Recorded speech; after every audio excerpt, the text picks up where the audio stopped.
But I've always not always been confused of our generation because at one point in time when it's about 14 or so, I was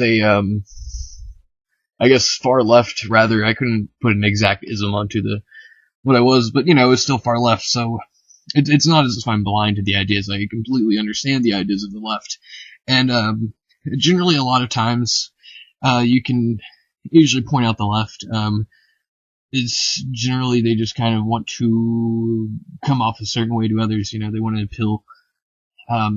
It's an ego thing. It has a lot to do with their self-esteem, and they generally have a very low self-esteem.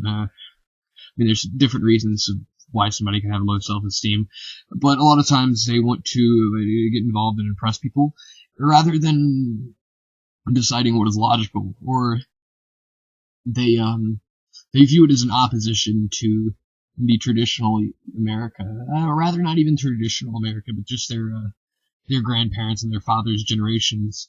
I guess just a typical teenage rebellion, same as the hippies, but these are, I guess, a more modernized a persona of the hippie. I guess less drug use and less rock and roll, more Tumblr and indie music. I don't know. So it's not that they're hard to understand type people, but it's more of their reasoning is just either based upon emotion or social status rather than what would be logical.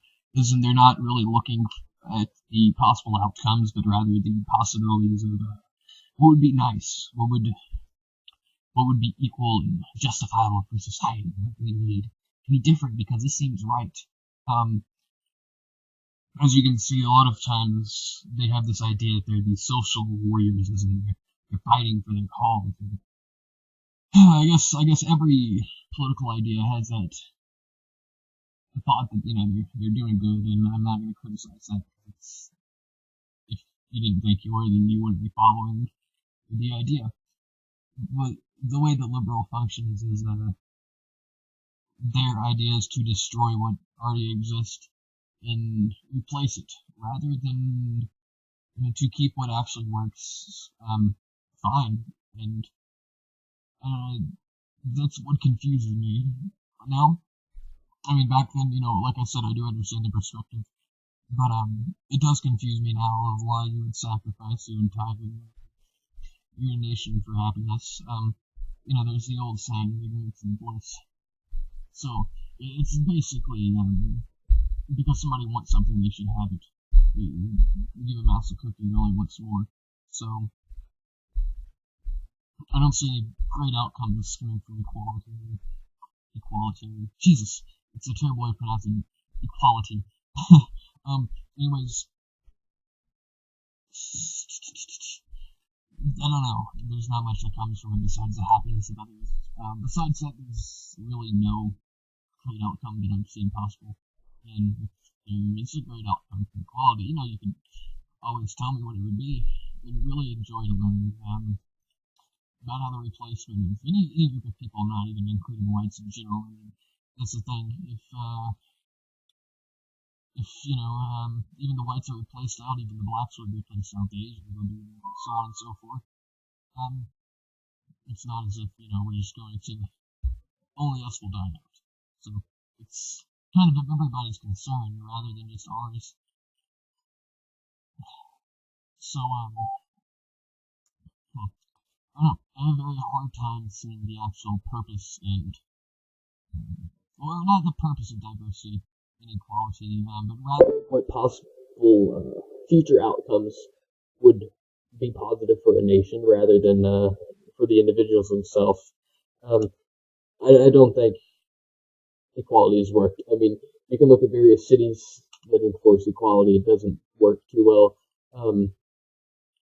I don't know. I need some examples. If you could please provide, and of course, people, just because your nation is not entirely in flames does not mean it doesn't not work. It changes to the more negative outcomes, and it's kind of showing it doesn't work. Our culture is completely just, I don't know how else to say it, but it's been pissed over shit upon, and then everybody just kind of sits there and watches it happen.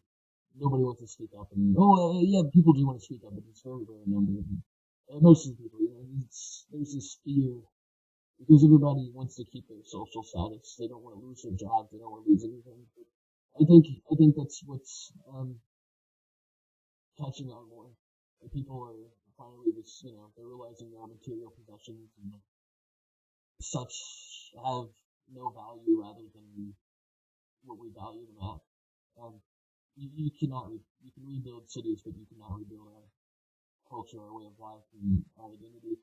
You can, you can, you can rebuild a bridge, but it's not rebuildable. So I don't see why we should completely sacrifice our people out for the happiness, the now, rather than the future just completely burning. I guess I don't have more to say. I went on long enough. I guess I'll probably try to make some more eventually. But, subscribe, like, do all that good stuff. But